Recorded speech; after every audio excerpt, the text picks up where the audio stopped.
Tabi ka sarang. Yung kamay mo tayo, wag mo ilagay dyan sa ilalim ng paa ni nanay. Ito namang aso. Ha? Nilalagay mo yung kamay mo dito. Mamaya makagat yan.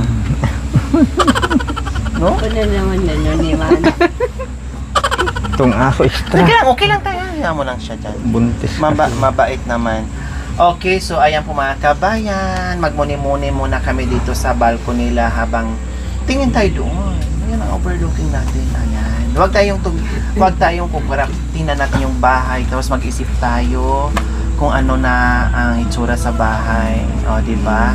So, ayan po mga kabayan. Nandito kami sa balcony ngayon. Pinagamasdan po namin kung gaano kaganda, laki at katibay ang bahay ni Ate Gemma and Kuya Janry po mga kabayan. Ang sarap na yung meron ka nakikita ngayon na ibang-iba na.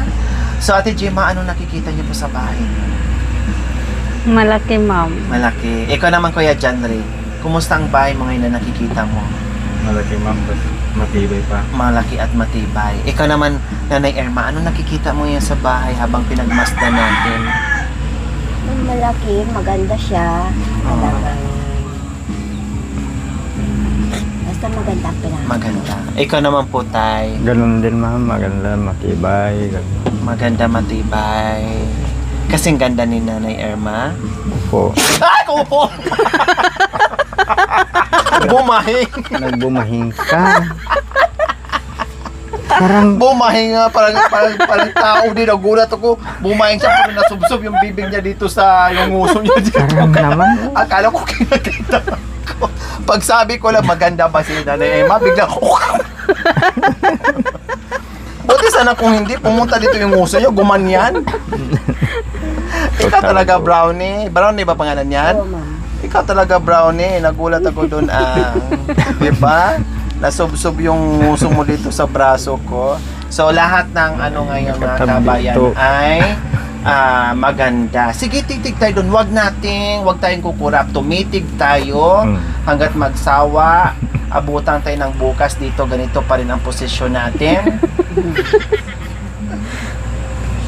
Para magsawa tayo sa katitig. Diba? Oh. Tapos, dito na naman ang titig. Titig yung dalawa. Tapos kayo din po. Titig kasi sa picture, tinginan kayo niya. Tinginan din kayong dalawa na. Oh, tinginan. Kami din ni Brownie. Sige, kausapin niyo po yung isa't isa na maganda na ang bahay ngayon. Mag-usap kayo. Sige, Brownie, maganda na ang bahay. Kayo din po dyan. Huwag kayong makinig sa amin dito ni Brownie. Kayo din. Sige na. Sige na. Tay, kayo po mauna magsabi. John Ray, kayo mauna. Brownie. Maganda na yung bahay. Ang ganda na talaga ng bahay. Sige, Maganda ba yan? oh, kausapin niyo po tay. Ay, John Ray, kausapin niyo sa ang ganda na ng ngayon, Brownie. Sa nila. Oh, kiss naman. Diba? Dami talaga. Siyempre mag-enjoy tayo. Sobrang saya lang ang puso ko nagagalak ng bongga. Dahil nakikita ngayon natin ngayon ay ibang-iba. 'Di ba? Dati dito kayo sa balkon. O ano una makikita niyo po diyan? Yung bahay niya. Yung bahay niya. Oh. 'Di ba ang iniisip mo habang nandito ka, ang bahay ni Ate Gemma na kamunti ka ng mabuwal tapos anong iisipin mo? Siyempre, medyo masakit sa kalooban na nakikita mong ganyan. Oh. Pero ngayon, hindi. Napalitan ng parang matulala ka na hindi mo lubos maisip na ganyan nakatibay at kaganda ang bahay niya. Oh. So, ayan po mga kabayan, gaya ng sinabi ko, hindi ako magsasawang magpapasalamat sa lahat ng aking mga very generous sponsors, subscribers, followers, YouTubers, viewers, commentators, na buo yan dahil po sa ating pinagtagpi-tagpi na pagmamahal ng bawat isa.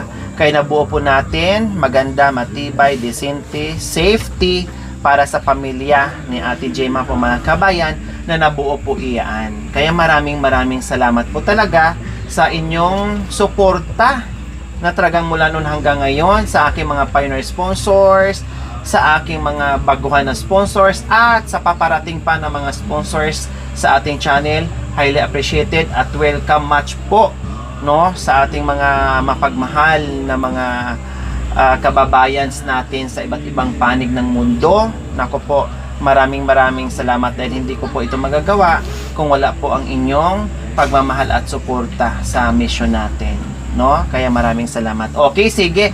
Alam niyo po mga kabayan, no, ganun pa man ang sinapit sa pagsubok namin dito sa bahay. Sabi ko nga, talagang aminin ko na napanghinaan ako ng loob, hindi ko alam, no, nahati ang ano ko isip sa bahay at kay Ate Gemma. Talagang sinubukan hanggang saan yung ating pagmamahal, no, sa mga ginagawa natin, sa mga kababayan natin, pero hindi tayo pinabayaan ni God. Talagang kinaya natin na pinagsabay yung problema, pinagsabay yung naharap natin, nakayanan natin, at ngayon back to zero na tayo at focus na tayo muli sa bahay ko mga kabayan. Lahat, no, all out support mga kabayan, grabe sa bahay, no, dito sa pamilya, lahat po yun mga kabayan. Kaya ako'y lubos ng kapasalamat sa ating lahat na talaga nangingibabaw yung kabutihan, nangingibabaw yung pagmamahal ng bawat isa, at punong-puno ng biyaya itong pamilya ni Ate Gemma, at na spread pa dito sa kay Nanay Irma. Ayun po mga kabayan, dahil sa kabutihan na pinapakita sa kay Ate Gemma and Kuya John Ray and Nanay Irma and Tatay Lando, meron pong nagbigay ng regalo.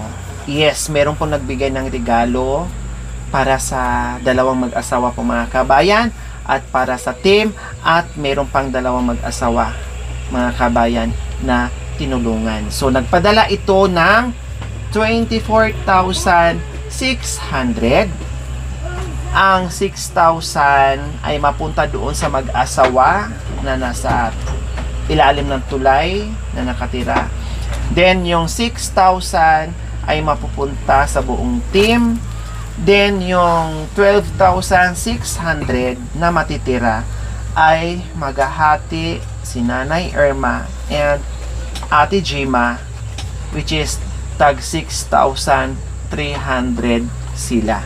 Dahil galing po yan sa ating mapagmahal and very generous sponsors, walang iba, Sir Wilfredo Tomas and Ma'am Arlene Diza Tomas from Honolulu, Hawaii. Siya po ay nagpaabot ng $600. Katumbas nito sa pesos ay 24,600. Okay? Galing yan kay Sir Wilfredo Tomas and Ma'am Arlene Diza Tomas from Honolulu, Hawaii. Maraming salamat po. Okay, so ang biyaya kapag para sa iyo ay hindi talaga mapipigilan mga kabayan. Bumuhos ang biyaya dito kay Ate Gemma and Nanay Irma. One. Ay, ito pa lang may-ari. Grabe ka na maghati. One. Wala naman white eh. Two. Wala galaw. 3, Yun ka doon. 4, 5, 6. Yun ka doon. 6,300 bawat sa inyo. So 6 muna yan. 1, 2, 3, 4, 5, 6. 6,000. Itong 600, bigyan mo siya ng 300 para walang labis, walang kulang. Parehas kayo, pantay na 6,300. Mula po yan kay Sir Wilfredo Tomas and Ma'am Arlene Diza Tomas from Honolulu, Hawaii. O, diba? Dahil nakitaan kayo na ang suporta at napakabait niyo at masiyahin, nag-i-enjoy sila sa panonood sa atin dahil kahit sobrang hirap ang buhay pero hindi pa rin natin nakalimutan ang magsaya, ngumiti, tumawa, kayo natuwa sa atin. Kaya may regalo ka nung nakaraan at may regalo ka ulit ngayon, at ganun din kay Ate Gemma. punong-puno ng biyaya, pero gusto ng ating sponsor na mabigyan din ng cash na mahawakan ni Ate Gemma na kahit papaano kung meron silang bilhin sa sarili nila na makabili sila. Napakabait ng ating sponsor na nagbigyan itong kanilang pera na cash po, mga kabayan. Sabi ba? Anong mensahe niyo po, Nanay Irma, sa biyayang hindi inaasahan na dumating po ngayon? Maraming salamat po kay Sir Wilfredo Dumas at Ma'am Arlene Dumas. Thank you so much. Maraming salamat sa inyong kabutihan sa amin. Salamat, ma'am. Salamat po kay Wilfredo Sir. Dumas, Ma'am Arlene Dumas. Maraming salamat po sa binigyan yung pera sa amin. Thank you po. Maraming salamat sa iyo, Sir Tomas. Sir Tomas. Wilfredo Tomas. Sina. Maraming salamat po, sa Sir Wilfredo Wilfredo Tomas, Ma'am Arlene Ma'am Arlene Dumas. Maraming salamat po sa binigay yung pera sa amin.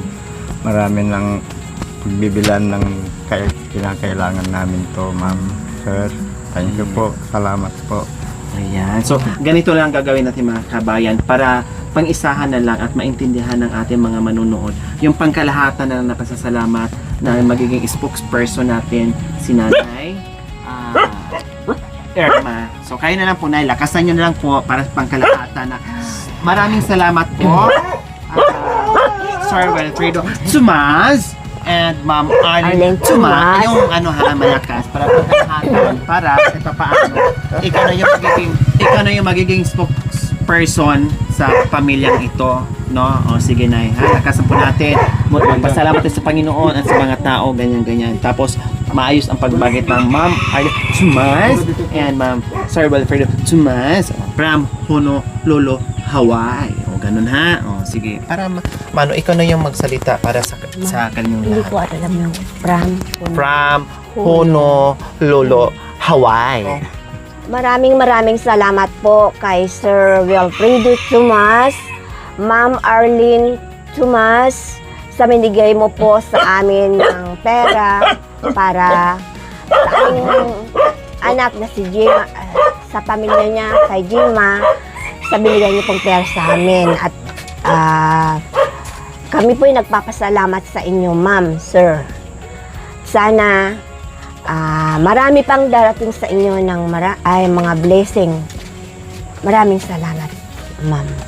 From Honolulu, Hawaii. At maraming salamat po, Sir Wilfredo Dumas and Ma'am Arlene Dumas po, mga kabayan, from Honolulu, Hawaii, na talagang nandiyan yung inyong ginintuang puso para sa mga mahihirap. Ako'y sobrang na-touch, no, na hindi lang ang pamilya ni Ate Gemma, hindi lang ang pamilya ni Nanay Irma, hindi lang ang pamilya ni Kuya Brian and Ate Annalyn, pati yung buong team ay meron ding biyaya. Highly appreciated po ang inyong kabutihan. Wala kaming ibang maigaganti, Ma'am Arlene Dumas and Sir Wilfredo Dumas, sa inyong kabutihan, kundi buong puso po naming pasasalamatan at dasal nawa ibigyan pa kayo ng maraming biyaya, no, dahil alam namin kung gaano kabuti yung puso nyo, na hindi lang itong pamilya ang matulungan, no, kundi marami pang iba. Maraming salamat po sa inyo and sa family nyo po. Nag-enjoy ba? Masaya ba na nakatanggap ng biyaya? Opo, Pero ma'am. bakit parang ganun ang mga mukha nyo? Kulang ba? Hindi, ma'am. Kala ko.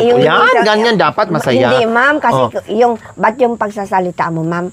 Ma'am, Tomas, ako naman, ma'am, ay, Sir Wilfredo Dumas, si madam naman. Hindi ko na sinabi kasi ikaw na nga yung spokesperson. Ibig sabihin, ikaw na nagsabi, kinurek mo na ikaw yung tagapagsalita. Kaya hindi ko na masyadong Dumas? Bakit? Ano ba? Paano ba sa'yo kanina? Ganun, ma'am. Paano? Ba't ikaw, ma'am, hindi naman ganun? Paano? Sir Tomas, sabi mo, Sir, maraming salamat kay Sir Wilfredo Tomas. Ay, madam. Bakit ako sa akin? Ano ba Iba sinabi naman, ko? Ay, Sorry, nakalimutan ko. Okay, sige. Sir Wilfredo Tomas. Oh, and Ma'am Arlene Tomas. Gozaimasu. Di ba? Nagkamali lang ako, ikaw naman. Nagkamali lang ako. Tama yung sa'yo. Sige. Di ba? Nagkamali lang ako. Anong apelido mo? Mindis, ma'am. Kundi sabihin mo na, ako si Erma Mendez. Hindi, ma'am. Tapos ikatay, pangalan mo? Rolando Reyes po. Ang dating Rolando Reyes. Ikaw naman, kaya dyan, anong pangalan, anong apelido mo? Maglinte po. Sabi mo nga, ako si John Ray Maglinte. Sabi mo nga kay John Ray, ako si Dandre Maglinte. hindi kayo, Maglinte. Ganon. Ulit, ako si Dandre Maglinte. ganon at ganon pala. Maglinti. Ay, nalinti na ged so ayan, masaya po mga kabayan. Kasi malaking bagay po yun sa kanila na meron silang dukot-dukutin. No? Although alam ko naman na may mga groceries, may mga pagkain mga kabayan, no? Wala namang problema dito sa pagkain. Then nag-grocery naman tayo, marami naman tayong pagkain, tambak naman yung bigas natin. May bigas pa ba? Meron pa. Doon sa karpintero, mayroon pa?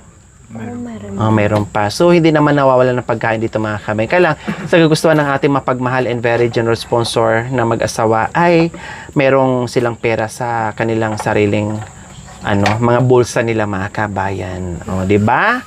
Maraming salamat po. We love you all. God bless us all. Bye. Mwah. Thank you po. Thank you po. Maliit. Natulog siya sa Tomas. Nalasing siya sa Tomas. A few moments later. Hindi ko sa pinagmasdan ang iyong ganda at hindi na rin pinansin pa bawat ngiti o may gayuman dahil sa akala ko hindi ako iibig sa'yo. Ikaw pala ang aakit sa puso ko. Kaya ngayon laging gulong-gulo ang puso ko't isipan. Araw-gabi ay pangarap ka at sa tuwin ay nababalisa. Dahil ba ang puso ko'y labis nang umibig sa'yo? Hanggang kailan magtitiis silihim ang pag-ibig ko? Ano ang gagawin sa utos ng damdamin? Para bang hangin na kahirap pigilin. Sana'y uwawain ang puso sa'yo'y baliw. Nais kong malaman mo na iniibig kita.